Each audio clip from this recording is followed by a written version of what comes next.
Good afternoon and good morning, everyone. Welcome to the webinar, Integrating Nature-Based Solutions into Subnational Climate Policies. It's hosted by the California-China Climate Institute and the Nature Conservancy. And before we get started, this event is being simultaneously translated into Mandarin Chinese. So please select the language you would like to hear using the global icon at the base of your screen.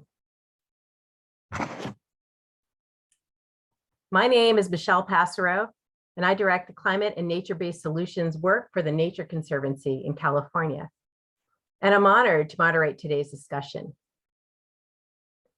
We have an urgent need to increase the pace and scale of climate actions to avoid the worst impacts of climate change.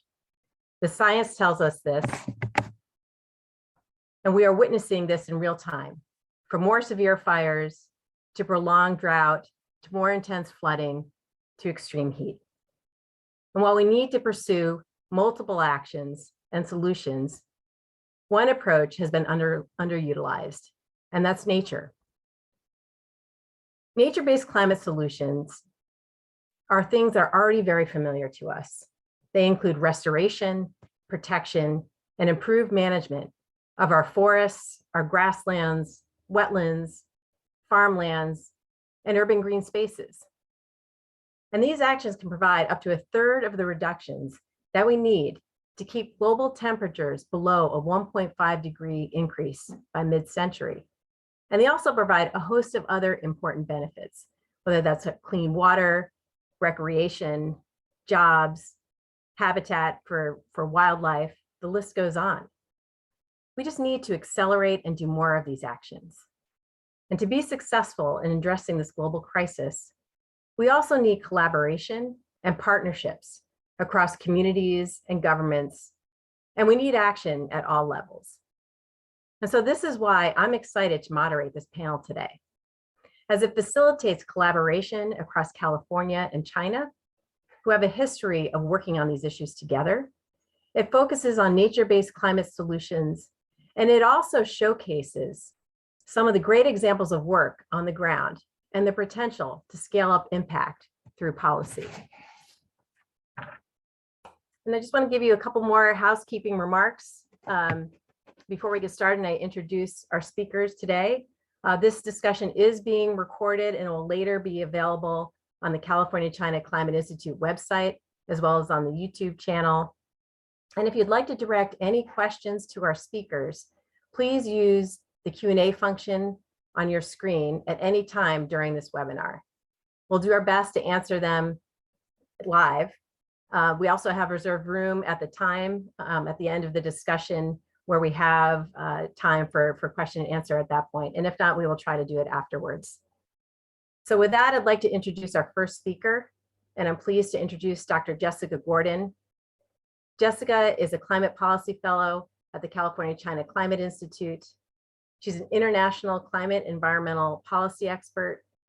Her research and work have focused on China and linking research and policy to develop equitable and integrated solutions to climate development and environmental challenges. Her earlier work experiences include working on global climate policy and the United Nations Development Program and leadership of Oxfam's adaptation research program in China. And she also has to be the lead author of a publication that's being released today, and that is called Achieving a Multi-Beneficial Nature-Based Climate Strategy, an Institutional Framework for Advancing Subnational Climate Action, and which she'll be discussing more as part of her talk. So Jessica, I would love to turn this over to you now. Thanks, Michelle, and thanks to the audience and other panelists for being here today. Let me share my screen. Okay, so I'm really excited to share this new report with you. As Michelle just mentioned, our report is titled Achieving a Multi-Beneficial Nature-Based Climate Strategy, an Institutional Framework for Advancing Subnational Climate Action. So this is kind of a long name, but our message is clear.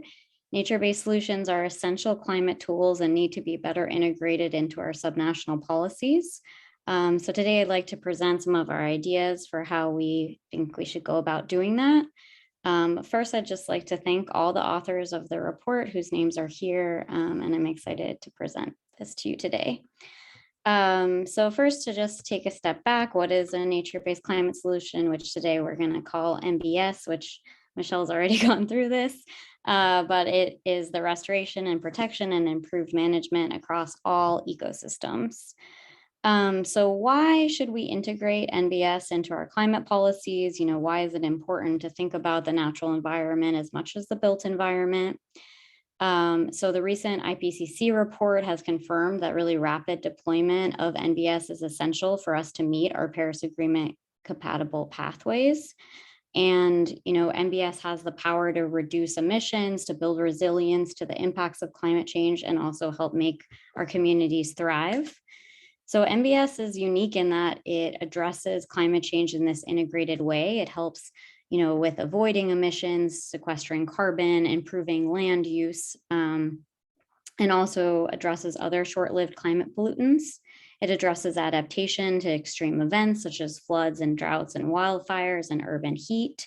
It improves public and ecosystem health, soil and water quality, and also provides benefits beyond climate, such as protecting biodiversity and habitats and creating jobs and recreational opportunities.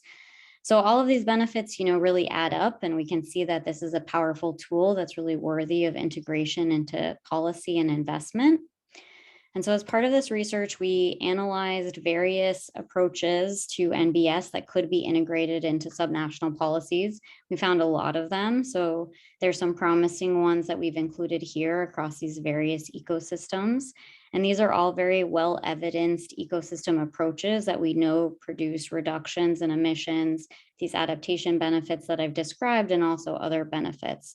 So this includes agroforestry, restoration, wetland management, coastal ecosystem restoration, and green infrastructure.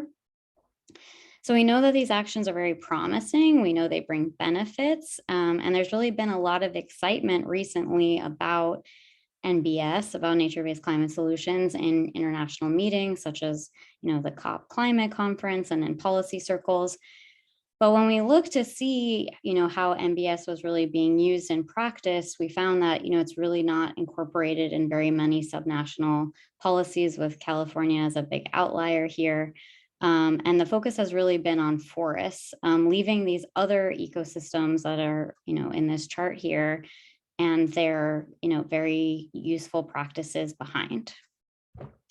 So then the question is, you know, why is this? Why are we seeing this discrepancy?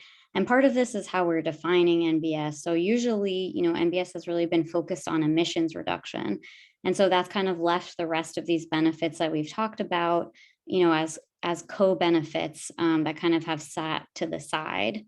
We've also found, you know, lots of institutional fragmentation and the siloing of responsibilities and also of funding.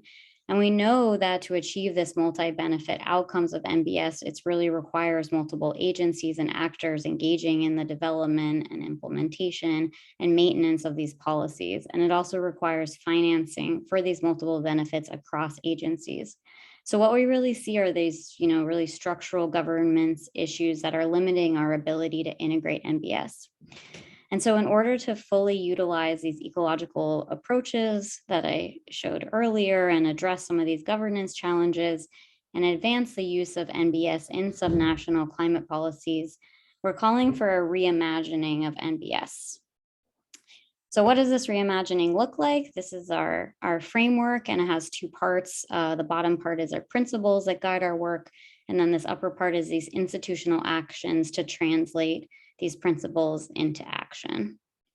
So first, let's talk about the principles. So we have these 6 principles. The first one is really focused on this idea of these multiple benefits. And so if we want to have this multifaceted approach to NBS, you know, we really need to shift it from this co-benefit approach to this multi-benefit perspective. We also need to integrate across ecosystems. So this is land, freshwater, coastal, oceans. We need to integrate across land uses, from urban land to natural and working lands, across scales from the local level to regional to states and provinces. We also need to consider other pollutants other than carbon, such as methane. We need to build on lessons learned and establish evidence. So there's been, years of work on these NBS policy tools, from natural resource management to agroforestry to conservation and restoration. And so we really need to draw on this existing science and practice and continue to build an evidence-based approach to integrate these actions into our climate policies. We need to clarify synergies and trade-offs. So as part of this process, especially once we're considering this across multiple benefits, there are trade-offs that exist. And so we need to be clear about what those are and when they're appropriate policy tool for a particular jurisdiction. I also need to think about time. So for, some NBS interventions really improve resiliency, today, and then there's some that have a longer time horizon. So we need to pay attention to these kind of longer carbon sink potential, but also this more short-term impacts on biodiversity, on equity, and on sustainable development. And then finally, we need to prioritize process. So a lot of NBS has really been very outcome focused, primarily thinking about what is the amount of carbon emissions that need to be sequestered. But part of this, we need to think about, this to make the process successful. It needs to be evidence-based. It needs to include stakeholder participation, and it needs to center around equity. We also need to think about this as an adaptive management process and really think about learning and evaluation from the outset. So those are our principles. And now I'm going to move to the institutional actions. So we've addressed 5 general policy approaches that can support the integration of NBS into subnational policies. And so I'm going to share a bit about each, but encourage all of you to take a look at the report, which has a lot more information about this. So the first one is on institutional coordination. So we know that it's important that if we want to view NBS as this integrated multi-benefit strategy, there needs to be collaboration across a range of government agencies, from the local level to the federal level, but also across departments. And so we've listed here a few actions that we think can support this process, including establishing working groups with budgets that could advance a more integrated NBS program. Our next one is capacity building and community engagement. So we really need to develop some tailored training and capacity building programs for different stakeholders to enable these NBS strategies to be integrated into plans and implemented on the ground. And by stakeholders, I mean, from government agencies, so which may or may not see climate as related to their work, to also farmers and other private landowners to really better understand how their land use decision-making is impacting climate, water, land, and soil. The next ones are monitoring, evaluation, and learning. So this is really about developing robust frameworks to better understand how NBS is working. So developing a baseline inventory to understand how much carbon is being stored in these ecosystems now and in the future, but also calculating beyond carbon to account for these other benefits of NBS. Then also, we need to have partnerships and pilots. So this would allow us to, really collect different types of information, from on the ground measurements to remote sensing to local indigenous knowledge, and using that to develop pilots and programs to be able to try out some new ideas. But this work is really best done in partnership with a range of stakeholders, from communities to government to research organizations, academia, and civil society, to be able to strengthen the sharing and build coalitions for action. And then finally, our last one looks at financial incentives, which is really key to all of this actually working. And so when I'm saying financial incentives, I mean grants and subsidies, green bonds, payment for ecosystem services, carbon markets, among other funding mechanisms. And I'm really talking about this on the public side, but also the private sector. And part of this is to fill this really glaring gap in that we've invested a lot in climate, but very little in NBS, relatively little. And we also need to develop these financing mechanisms to enable these multiple parties to work together to be able to implement NBS. So this is our framework again that we are setting forth that calls for this reimagining of NBS in order for it to achieve the various benefits that we know are possible. We know that climate issues are linked to other challenges and that our approach to climate should as well. And NBS is really this powerful tool, and through implementing these institutional actions grounded in our principles, we can more effectively integrate NBS into our subnational policies and achieve our climate goals. So thank you so much.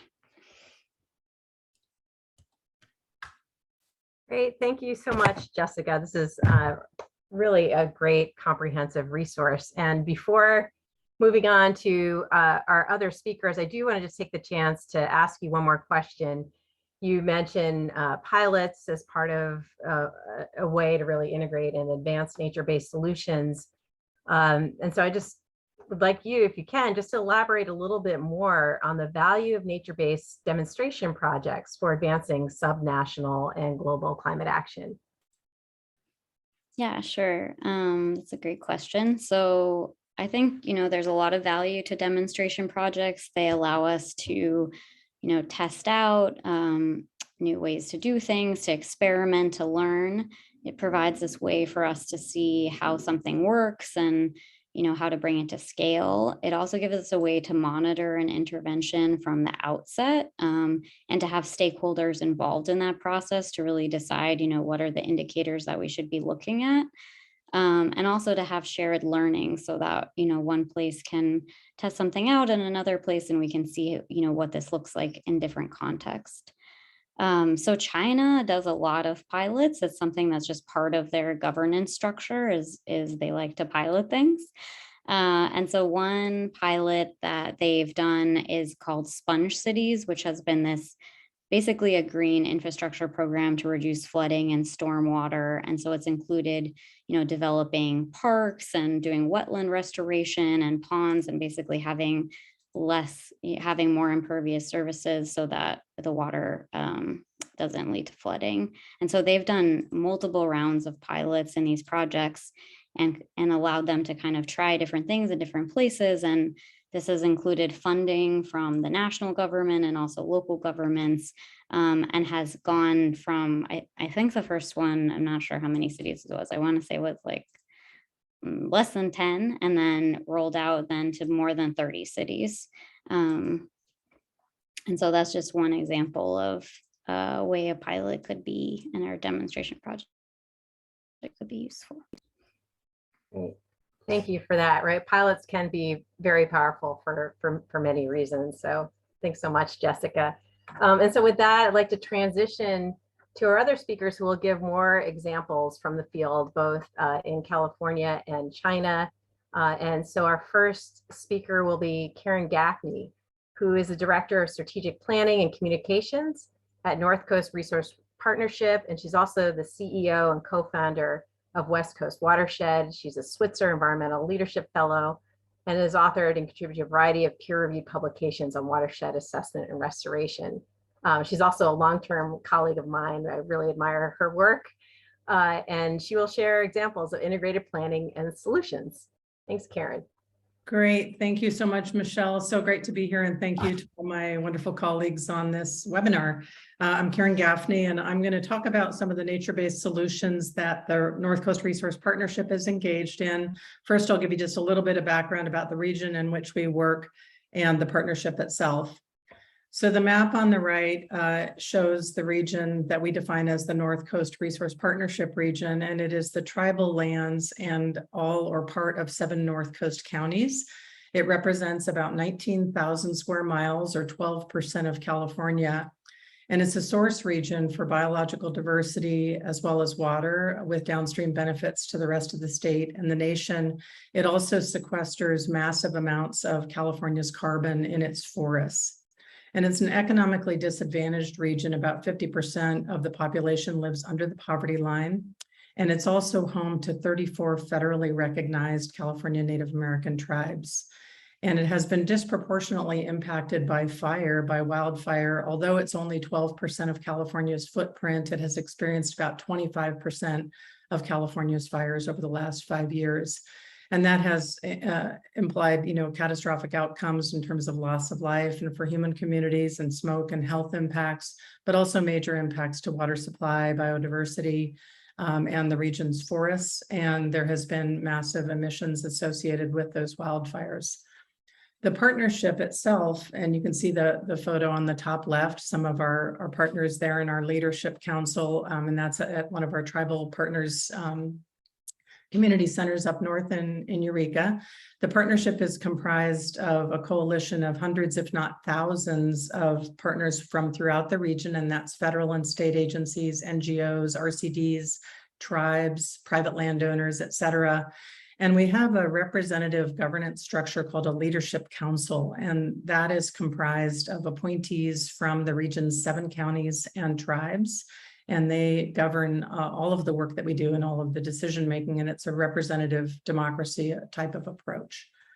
And the partnership does focus, as several folks have already focused on, multiple objectives. And so you can see them listed on the left. I won't read through all of them, but certainly a strong focus on extreme events like wildfire and flooding and ecosystem health, water quality and supply, and human community health and safety. And our climate action focus is on, protecting and enhancing carbon sequestering forests, but also on climate adaptation and sea level rise. You probably saw from the map just how large of coastline the partnership region encompasses.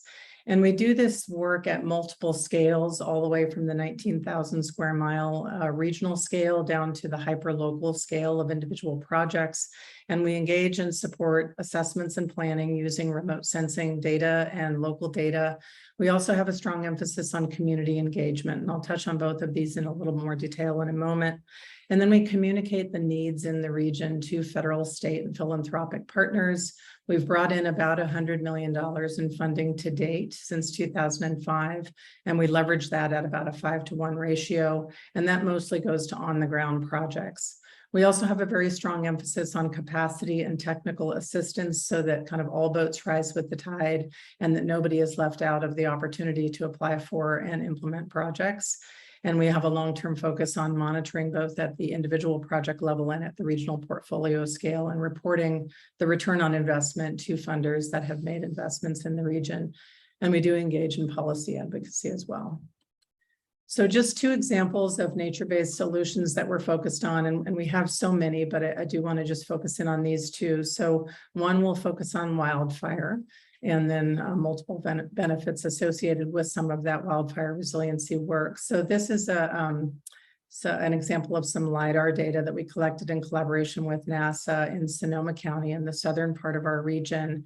And the LiDAR data helped us not only map carbon in the region and also different habitat types for supporting ecological restoration. But in this particular instance, you can see that it's very helpful for mapping fuel loads. So this is the area in the wildland urban interface where you can see the building footprints and the roads. And as you can imagine, this data about fuel loading is very valuable for things like planning vegetation management projects that are beneficial both for wildfire resilience, but also for habitat restoration and for avoiding, catastrophic loss of emissions or lives. It's also valuable for ingress and egress and evacuation planning, and also for mapping areas of high carbon stocks so that we can think about preserving or enhancing those areas.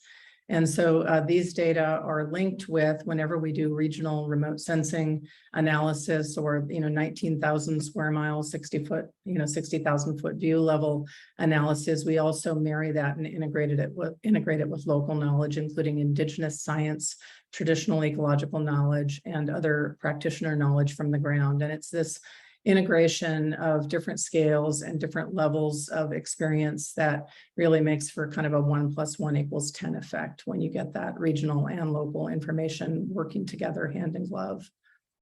Another example I want to talk about in terms of nature-based solutions is focused on aquatic ecosystems. So as many of you know, in California, we've lost about 95% of our floodplain riparian forests because of land use change over time. And these are areas of incredible biological diversity. They also often overlay important groundwater basins and are important for flood attenuation and many other things. So there are many human community benefits, cultural values, subsistence resources, the ability to be resilient to drought and floods, but they also have, of course, recreational and scenic values and things like fishing. And so we're interested in utilizing both that local knowledge that I talked about, including traditional ecological knowledge from people who have been managing these lands for millennia, that are indigenous tribes, but also the remote sensing data to ask a series of questions about how we protect these important areas that have multiple benefits. So where in this 12 million acre landscape should we be doing conservation and restoration? What are we trying to protect, or are we trying to restore to some future state or just the current state, which is, as I said, quite degraded? And then how? What are the types of things we might use, easements or ecological restoration or policy incentives? And then what do we need in order to answer these questions at this huge scale? We need data, we need plans, we need strategies, but we also need local community engagement and commitment. And then we have to think about, physical and biotic drivers and many, many complexities. So here's just an example of how we use regionally remote sensed data like LiDAR to get kind of a more objective view of these areas. So this is a stream system and its floodplain in blue here. And in much of California, these blue zones have been either converted to agriculture or residential development or some other use of impervious type or pervious in the case of ag. And so we are looking at how can you protect and restore these areas while still achieving multiple benefits. So in this case, how do we protect agriculture while also protecting the groundwater basin, wildlife corridors, biological diversity, and enhanced carbon? And so utilizing these data and local knowledge and local engagement, we can say, well, this is how wide probably the riparian corridor would have been based on these physical features that we can determine from the LiDAR. And then how can we restore it so that we get these carbon benefits, we get flood attenuation and mitigation for landowners. Maybe we'll put an easement over it and work with the local community and the tribes to restore it to a more enhanced state. And so with that, I'll stop. And those are just a couple of examples. Thank you so much. Thank you, Karen. That was just a wealth of information. And so I'm looking forward to our question and answer toward the end. I do know, and I know we have a question in the Q&A box, and we'll bring Jessica back at that point, and we'll be able to ask some questions and include Jessica then. I would like to introduce our next speaker, Ge Le, and she is a climate change and energy director for the Nature Conservancy in China. Ge Le joined the Nature Conservancy in January of 2019 as a conservation scientist, and she's now responsible for tackling climate change work in China. Before joining the Nature Conservancy, she served as an assistant researcher for the Geography Department of Trent University in Canada and a senior researcher at the Chanu Foundation in China. And she will share a study from the Nature Conservancy on climate smart agriculture to facilitate low carbon crop production in Sichuan province. So, Ge Le, please go ahead. Yes. Yeah, thank you, Michelle, and all the speakers. It's my great honor to be here to share some experience in China. And I think I have shared my screen. Yeah. So the example I bring here today is a provincial level mitigation potential analysis on cropland in Sichuan province in China. And it is a joint project implemented by TNC and the Syngenta Foundation. So first, some background about Sichuan. This province is located in the southwest part of China with a terrestrial area of 48.6 million hectares and with a population of 83.7 million people. And also Sichuan is a worldwide biodiversity hotspot, and actually is very famous for the China's national treasure, giant panda, and it's called the hometown of panda in China. And also Sichuan is a very big agriculture province with the total sown area is almost 10 million hectares. And the crops types including rice, wheat, corn, beans, oil crops, and so on. The policy opportunities and challenges for this project. So first we know in the 75th UN General Assembly in 2020, and Chinese President Xi Jinping announced, China will achieve its carbon peaking before 2030 and achieving the carbon neutrality before 2060. And after this announcement, the government released a series of documents, and some of the documents all mention, the agriculture sector can be an important solution to achieve these climate goals. And if we focus on Sichuan province, this province was the, one of the top province announced its provincial 14th five-year plan in China to promote the agriculture and rural modernization in Sichuan. And also the province is working out is, the provincial level carbon emission peaking action plan. So when we have a discussion with the government, at the very early start of this project, the government people told us, there are still some questions they are to answering. It's like, how much greenhouse gas emission from the cropping sector at this moment, and also what enhanced policies and, measures and actions that was needed for this province to achieve its climate goal. So in order to answer these questions, here comes our research. So this project including 2 levels of work. So the first level was focused on the provincial level. So we will evaluate the greenhouse gas emission from the cropping sectors in Sichuan province. And also we will evaluate the mitigation potential, with different policy scenarios. The first is the existing policy scenarios, and also we will evaluate the potential with the enhanced policy scenarios, and also, some advanced measures and actions in the year 2050 and also the year 2030. So with this sense evidence, we will submit the policy recommendations to the policymakers, and we want these results could be included in the provincial government, in the provincial level, the compilation of the greenhouse gas emission inventory, and also these results could be used in the formulation of the provincial level carbon emission peaking action plan. That is what the government is doing now. For the practice level work, is on the ground work. Like Jessica mentions, in China, we did lots of pillar studies. So this is one of them. So we will do some case studies focused on the technical specification of the carbon neutral and carbon smart products for 2 selected crops. And the crops we choose is the one main crops is the rice, and the other is the cash crops is the kiwi fruit. So we will work out the technical specification for these selected crops. And also with these specifications, we will do the policy recommendation. How we do this is we will work out our incentive mechanisms on, how or why we want people to take this suggested measures or actions in these specifications.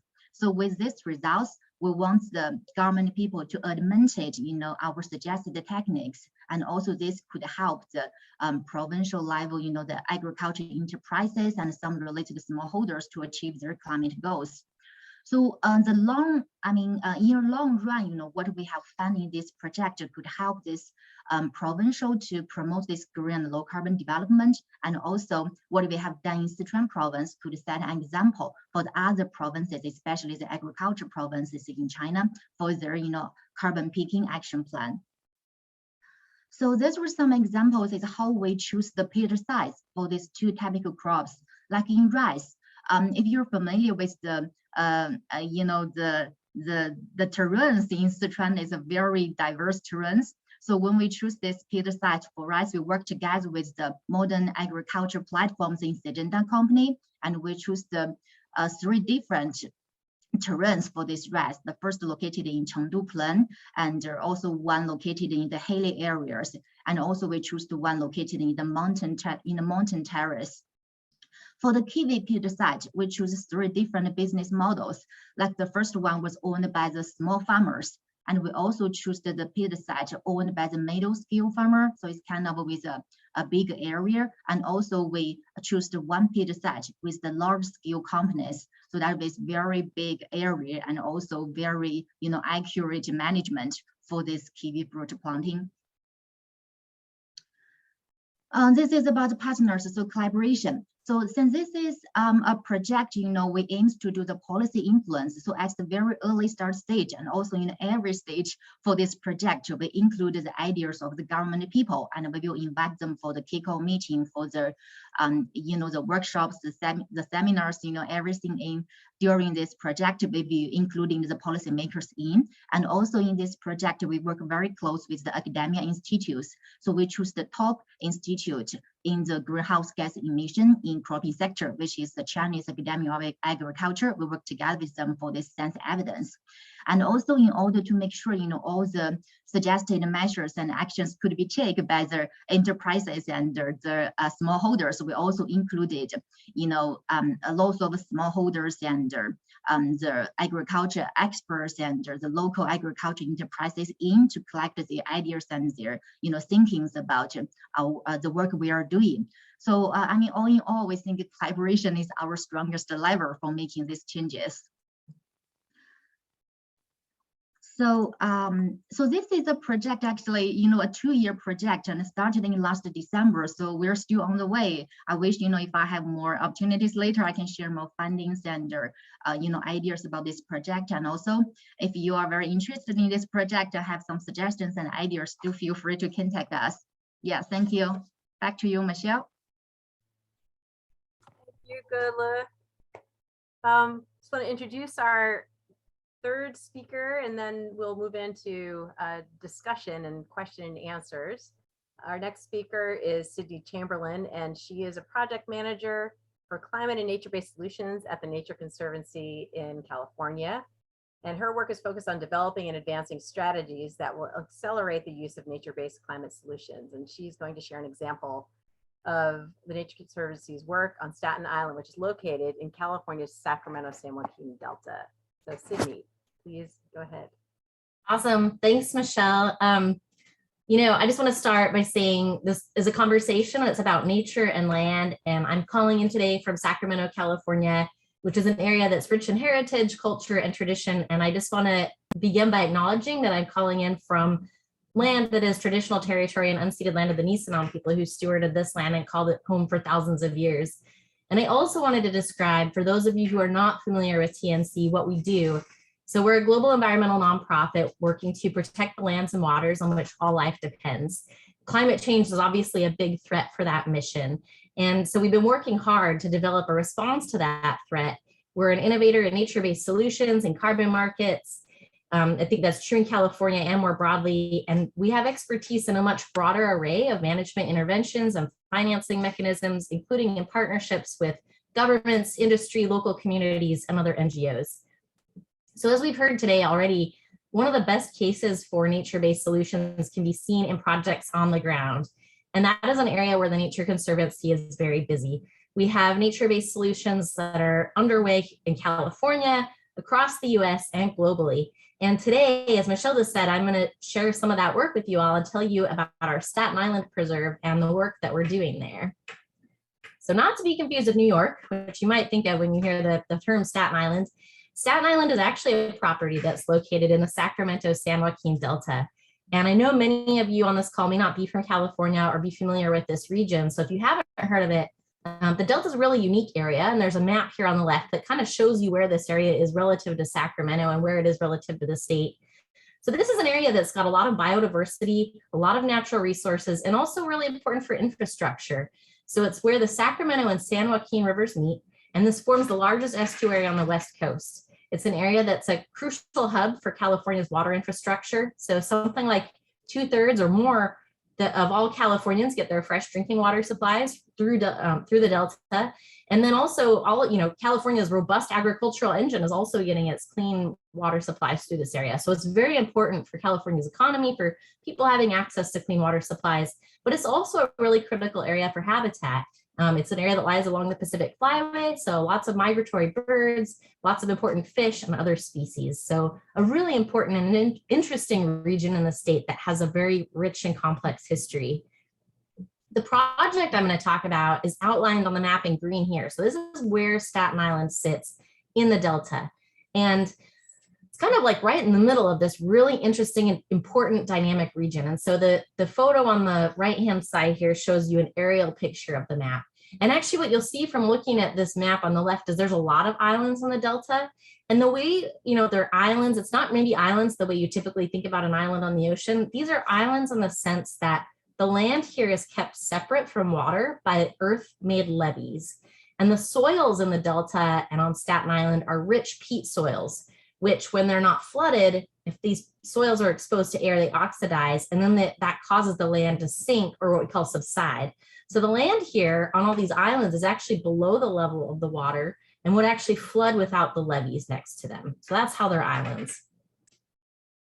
We acquired this property a little bit more than 20 years ago at the time to do wildlife-friendly ag, along with conventional agriculture, largely because this area is on the path of the Pacific Flyway and it's critical wintering habitat for a lot of species, including sandhill cranes.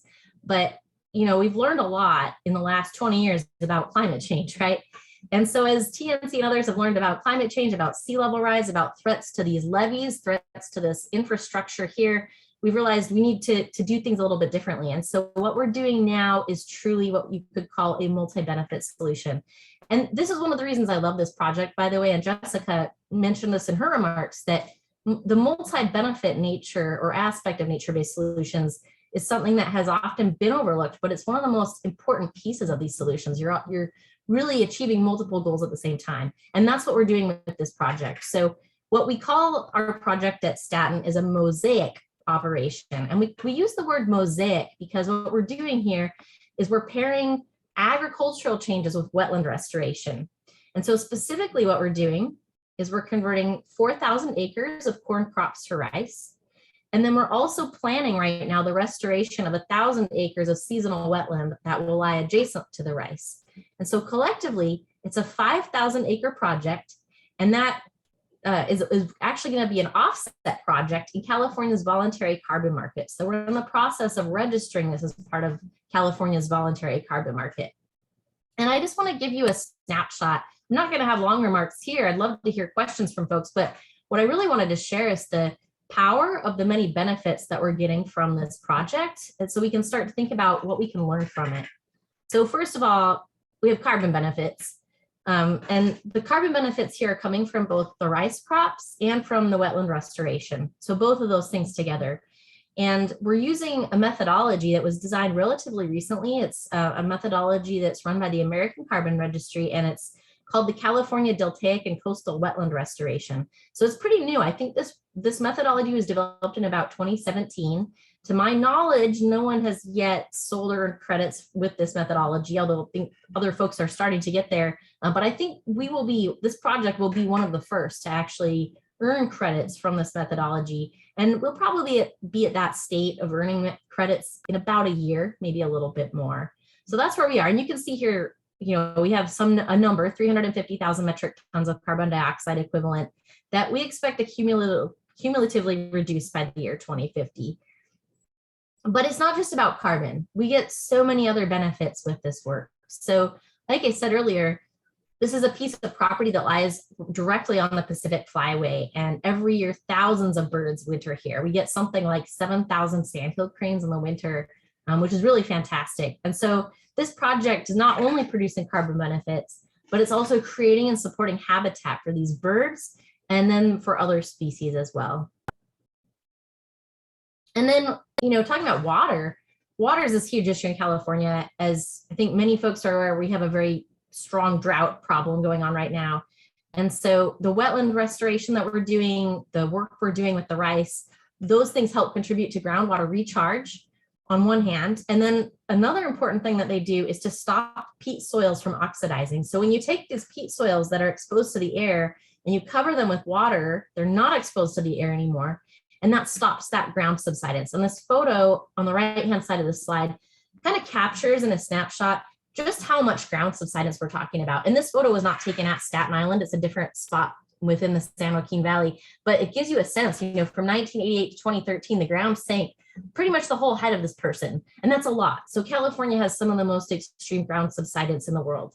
And it's a major problem in terms of infrastructure and protecting that infrastructure and protecting the island. So that's something that this project helps with.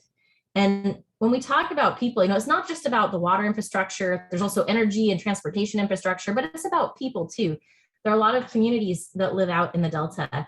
And we've had floods in the past. So on the left-hand side of the slide, you can see a photo of something called the Jones Tract failure, which I think happened in the 1990s and caused millions, maybe billions, I don't remember, dollars of damage. But these events are really catastrophic for communities. And so undertaking a solution like we're doing at Staten Island, we're getting carbon benefits, we're getting habitat benefits, we're also protecting people. And that's something important that, you know, we want to do when we can. So just to kind of capture what we're doing, you know, overall, this project is a really important opportunity for us to learn how we can scale similar projects elsewhere. It makes for a great case study.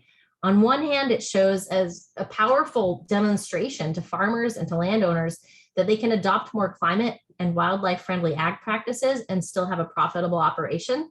And on the other hand, it shows that co-benefits are really powerful and that they really achieve many multiple goals that we have right now. It also serves as a really important proof of concept that we hope can accelerate or support the adoption of a compliance protocol for wetland restoration in California's carbon market. And as we look forward, we're hoping it can be used as an example to share lessons learned and help scale wetland restoration efforts elsewhere, both within California, across the US, and more broadly. So thanks. I'm going to stop there and hand the mic back to Michelle and look forward to any questions you might have. Thank you so much, Cindy. These are all terrific examples and very energizing from my perspective. I know we've got a few questions in the Q&A box, and so maybe I'll just ask one question for now, and I'll pose it to Karen and Gulu to start, and we can switch, maybe go a little back and forth between what's in the Q&A and what I've written up here. But I just love for Karen, if you want to start an elaboration on how you achieve climate benefits and multiple objectives at a large scale. Yeah, thank you, Michelle. It's such a great question. You know, I think those examples of starting with kind of a really large 19,000 square mile view and trying to understand all of the climate adaptation opportunities, as it were, whether it's around wildfire resilience or sea level rise, and looking at planned retreat, for example, or green infrastructure approaches to sea level rise, or whether it's looking at, you know, how do we expand riparian corridors to, in anticipate, you know, not only to restore the historic function, but in anticipation of increased volatility and things like atmospheric rivers.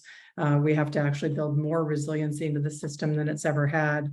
So we look at that from that really large stepped back view, and then we engage with academic agency and local partners, including Indigenous partners, to come up with prioritized strategies at the regional scale, and then start to really think about how to downscale those into actual implementable projects. So we provide funding for, you know, design, construction specs, permitting assistance. So all of the work we do really is moving from stepped back regional prioritization, thinking about the most effective and efficient use of limited funding, frankly, and then trying to drive that towards implementation on the ground of those priorities, but recognizing, and I really want to appreciate, you know, several comments that were made about process and capacity, that, you know, we want to have the people who live in these communities doing the work, getting paid to do the work, and being recognized for their understanding of the work that needs to be done, rather than,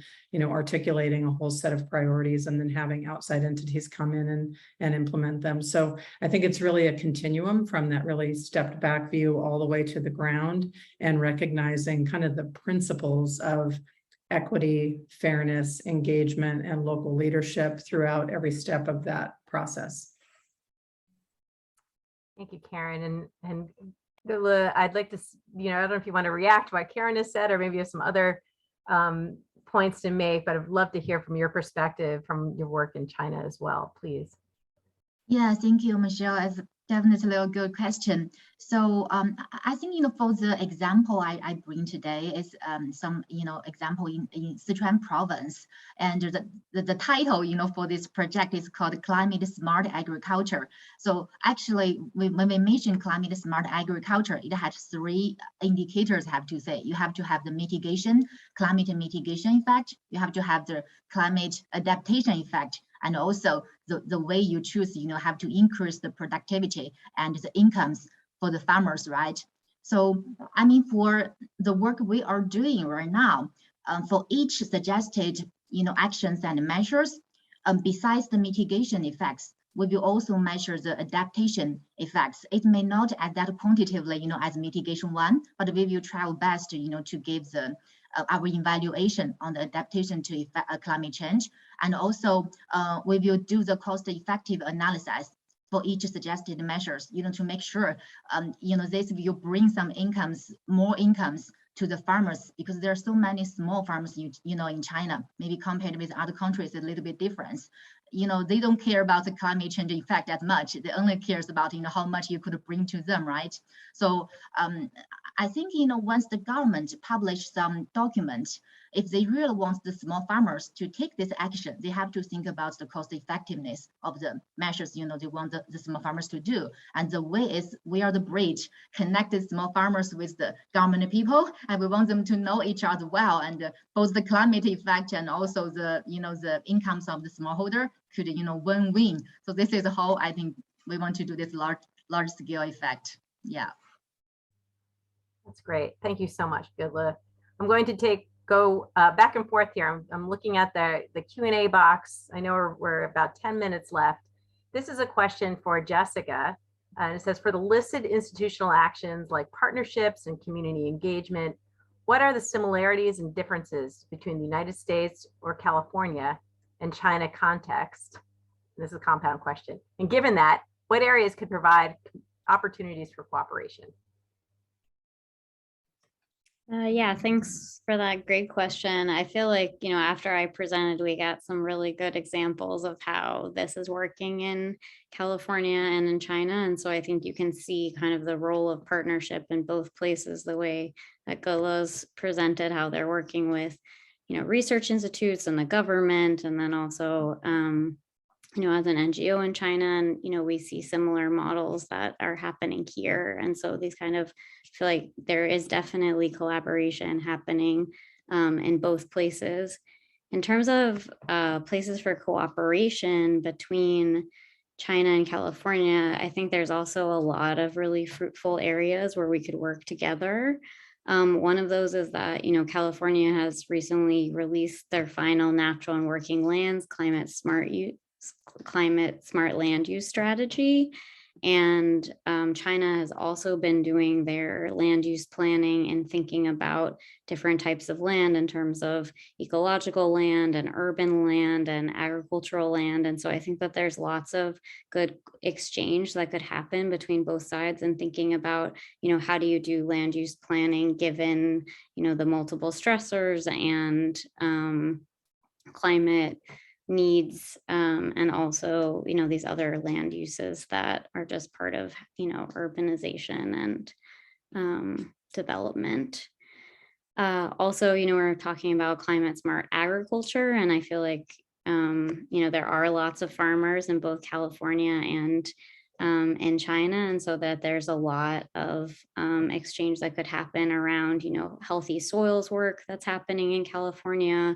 And also, China has had this really long history of agricultural extension programs, and that hasn't been used as much to try to talk about climate issues for farmers, but really could. And I feel like California has ways that they are doing that would be interesting to bring to China. So those are just some ideas, but I think there's a lot that we have to learn from one another. Great, thank you, Jessica. I'm going to direct this next question to Sydney and perhaps Jessica, if you'd like to follow up. And that's just how might lessons from the deltaic restoration of Staten Island be attributed or carried over to other wetland restoration projects, either in California or China?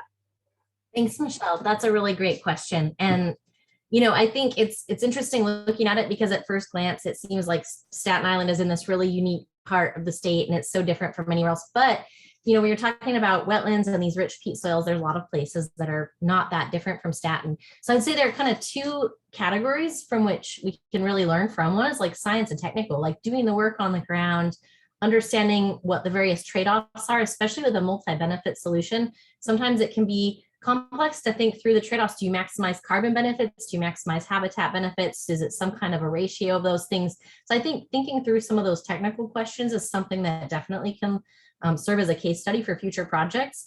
But another area that we can really learn from with Staten is understanding the kinds of barriers and hurdles that a landowner or land manager might face in trying to implement this kind of project. And for example, it's like, what kind of permitting challenges are there? Or what kinds of funds do you need to actually undertake that work? And so those are things that we're learning now and then can share with others. And we're also learning things that can translate over to policy. So for example, in permitting, where we see that sometimes there are really high hurdles and barriers for people to undertake these kinds of projects, that gives us an opportunity to go to governments like the state of California and say, hey, let's figure out how we can streamline this process to make it a little bit easier. Jessica, do you want to add anything there? I'll just quickly say that China just released their new wetland protection law. It went into force just this week. And so, you know, I think as that law is getting implemented, that a lot of these lessons that Sydney just mentioned, I think will be really useful for how they think about how to do the restoration, how do you do monitoring, how do you meet these multiple goals that for this ecosystem. I'm going to go back to our Q&A box over here. And this one seems to be a general question for any of you, few of you that want to answer. And that's, given existing tensions in energy and technology areas, nature-based solutions seem like a very good opportunity for the United States and China for cooperation on climate change. What are your insights on how it could be emphasized more in national and subnational bilateral dialogue?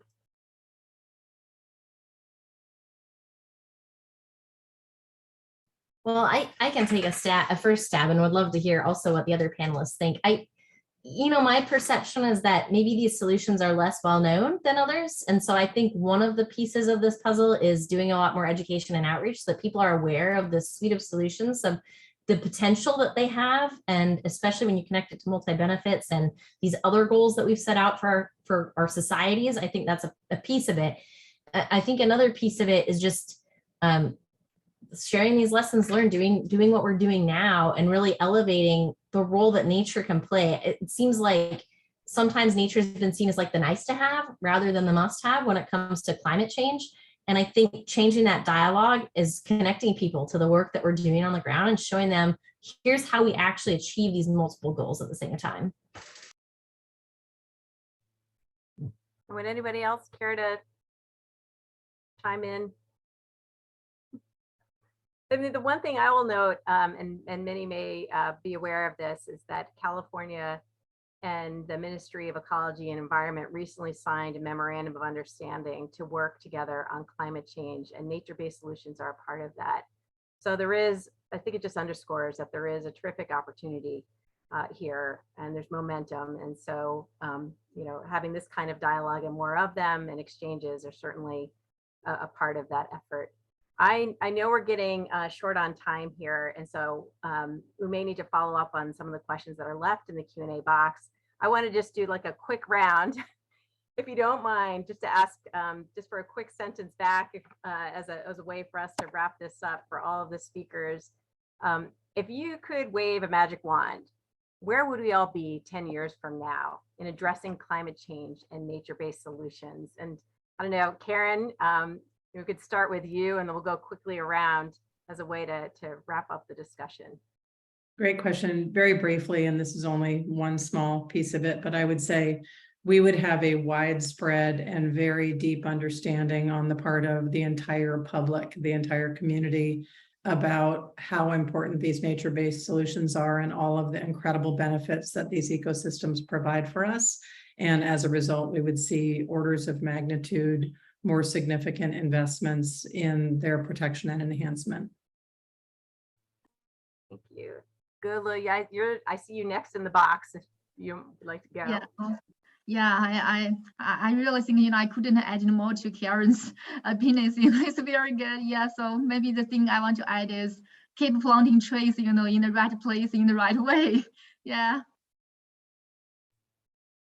And Sydney, would you like to offer? I think for me, it would be people seeing themselves as part of nature, recognizing that they are part of the natural systems that surround them, and investing in those systems in the same way that they want to invest in themselves and in their communities. Jessica.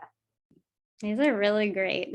I guess for me that, nature-based solutions would really be integrated into all policies across all scales, and that, yeah, we would have the resources and capacity to, fully implement them. And I think a big part of that is, seeing this value of what nature-based solutions can bring for climate and also, our societies and environment. All right, well, thank you. And I just want to say thank you to the speakers. This has been an inspiring discussion on a subject that can often feel overwhelming, at least for me. And the discussion underscores all the good climate work that is being done across communities that can also be amplified through policies and collaboration. And we just need to do more of this. So I want to thank everybody for joining us today for this discussion. We appreciate the time and the insights from all of our issue experts and the participation of the audience. And just as a reminder, this event has been recorded and it'll be available on the California China Climate Institute website, as well as the YouTube channels. And thank you again.